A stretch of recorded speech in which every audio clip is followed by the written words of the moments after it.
Harvard university का एक professor दुनिया की सबसे खतरनाक नशे की गोलियां लेकर बाबा के पास पहुंचता है। वो एक गोली बाबा को खिलाना चाहता है, लेकिन कंबल ओढ़े उस बाबा ने उसकी साइंटिफिक दुनिया को पलट कर रख दिया। बाबा ने एक नहीं, दो नहीं, इतनी गोलियां निकल ली जो किसी इंसान को मार सकती। और फिर अगले 3 घंटे में जो हुआ उसका जवाब साइंस के पास आज तक नहीं है।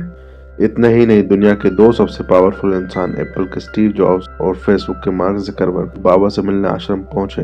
तब बाबा तो नहीं थे, पर आश्रम से उन्हें एक ऐसी चीज मिली जिसकी वजह से फेसबुक बंद होने से बच गया और एप्पल $1 ट्रिलियन की कंपनी बन पाई। 20वीं सदी में चेचक नाम की बीमारी ने पूरी दुनिया में लगभग 50 करोड़ लोगों की जान ली। साइंस जिस बीमारी को मिटाना संभव मान, बाबा ने इस बीमारी के अंत की भविष्यवाणी पहले ही कर दी। आखिर Steve jobs, mark Zuckerberg, Jawaharlal Nehru और विराट कोहली जैसे हजारों लोगों इस आश्रम में से क्या मिला कि इनकी पूरी जिंदगी की दिशा ही बदल गई। आइए जानते हैं इस रहस्यमयी जगह का पूरा। चलिए शुरुआत उन्हीं दो नामों से करते हैं और समझते हैं कि आखिर ये दोनों वहाँ क्यों गए। दुनिया के दो सबसे ताकतवर इंसान एप्पल के स्टीव जॉब्स और फेसबुक के मार्क ज़करबर्ग। एप्पल के स्टीव जॉब्स और फेसबुक के मार्क ज़करबर्ग ऐसी सदी के निर्माता जिन्होंने पूरी दुनिया को एक दूसरे से जोड़ दिया। पर इन दोनों का एक गहरा राज एक छोटे से भारतीय आश्रम से जुड़ा है, उस संत के आश्रम से जो इनके पहुंचने से वर्षों पहले ही यह दुनिया छोड़ चुका था। पहले बात करते हैं स्टीव जॉब्स की। उस समय उनकी उम्र सिर्फ 19 साल की थी। वे कॉलेज छोड़ चुके थे, जेब में पैसे नहीं थे और आगे जिंदगी में क्या करना है इसका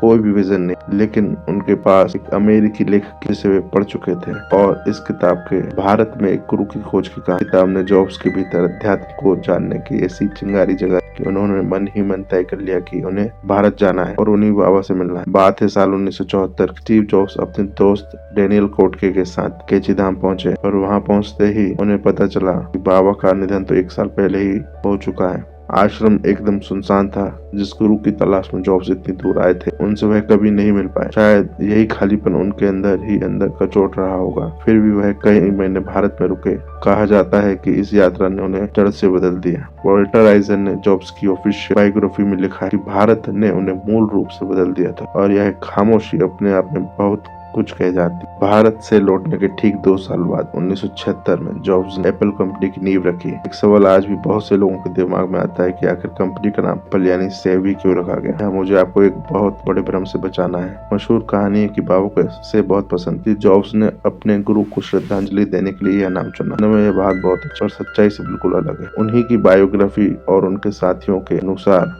एप्पल का नाम का आइडिया असल में ओरेगन में स्थित एक सेब के बाग से आया था, जहाँ जॉब्स अमेरिका लौटने के बाद कुछ समय के लिए रुके थे। उन्हें यह नाम बहुत सिंपल, फ्रेंडली और याद रखने में आसान लगा। उनका मानना था कि यह नाम कंप्यूटर के भारी भरकम और डरावने स्वरूप को कम कर देगा और लोगों के मन से मशीनों का डर हमेशा के लिए निकाल देगा। अब बात करते हैं मार्क ज़करबर्ग की। कहानी तो और भी ज्यादा हैरान करने वाली है। बात उस दौर की जब फेसबुक अपने शुरुआती संकट से जूझ रहा। याहू जैसी बड़ी कंपनी उसे खरीदने की ताक में लगी, और ऐसे में मार्क ज़करबर्ग अपने यानी स्टीव जॉब्स के पास पहुंचते हैं। उस समय मार्क ज़करबर्ग की उम्र 24 साल। स्टीव जॉब्स की बात मानकर मार्क ज़करबर्ग भारत की यात्रा पर आए। सीधे उत्तराखंड के नैनीताल में स्थित कैची धाम आश्रम पहुंचे। यह वही पवित्र जगह थी जहां सालों पहले स्टीव जॉब्स भी आध्यात्मिक शांति की तलाश में आए। ज़करबर्ग ने भारत में लगभग 1 महीने का समय बिताया। आश्रम के शांत और आध्यात्मिक माहौल में उन्हें मानसिक स्पष्टता मिली जिनकी उन्हें तलाश। कोई फिल्मी स्टोरी नहीं है, यह पूरी कहानी खुद मार्क ज़करबर्ग ने 28 सितंबर 2015 को प्रधानमंत्री नरेंद्र मोदी